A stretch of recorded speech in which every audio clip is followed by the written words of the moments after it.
بانگەوازی بە دروشمی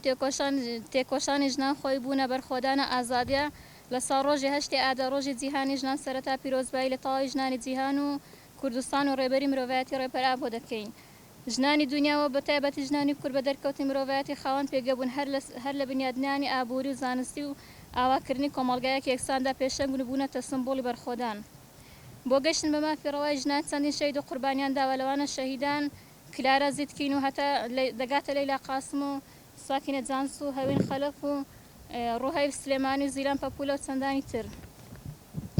ئێمە ڕێکخراوی ژنانی ئازادی کوردستان ڕۆژاک بانگەوازی لە ژنانی جیهان و کوردستان دەکەین لە دژی توم تیژی کوشتن و دەستدرێژی سەرمنداڵان و ژنان خاوەن هەڵێست و تێکۆشان بن.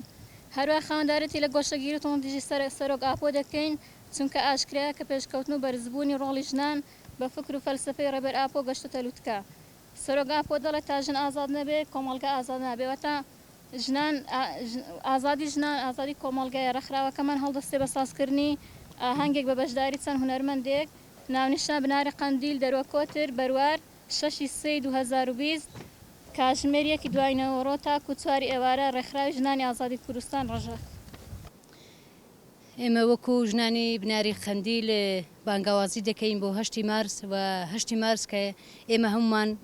بە ڕۆژێکی گرنگ بە تایبەت بۆ ژنان بە پێویستی دەزانین کە لەو ڕۆژەدا حاضر بن و چونکە ڕۆژی 8 مارس ڕۆژێکی مێژووی بۆ ژن و پیرۆزواییشان لێ دەکەین لە هەموو ژنانی جیهان بە تایبەت ژنی کورد و پێویستیش دەزانین کە هەر کەس بۆ 8 مارس ئامادە بێت چونکە 8 مارس ئینقەلابێکی مێژووی دەستی پێکردووە. دەزانین کە لە مێژووی 8 مارسدا کە 100 و چەند ژن لە کارگەیەکی چنین کە خۆیان کەدا قوربانی و ئینقەلابێکیان دەست پێ کردووە ئێستاش کە ئێستا ئەو ئینقەلابە کە هەر دێت و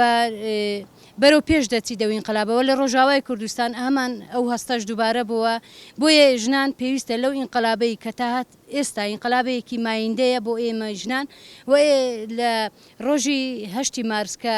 ئێمە دەڵێن ڕۆژی 8 مارس لە هەموو ژنان پیرۆز بێت چونکە هەر ئینسانێک پێویستە باوەڕی بە هەبوون باوەڕی بە حەقیقەتیش بێت چونکە ئەو حەقیقەتەی ئێمە ژنان هەیە کە هەر ڕۆژ چۆن دەستدرێژی دەکرێتە سەرژن چۆن مافیژن پێشێل دەکرێت چۆن بە کەم دەبینترێ و بۆیە ئێمەش پێویستە خاوەندەرەتی لە ڕۆژی 8 مارسکەین و بانگەوازیش لە هەموو ژنانی جیهان بە تایبەت ئەو ژنی کوردەکەین کە حازر بێ بۆ ڕۆژی 8 مارس.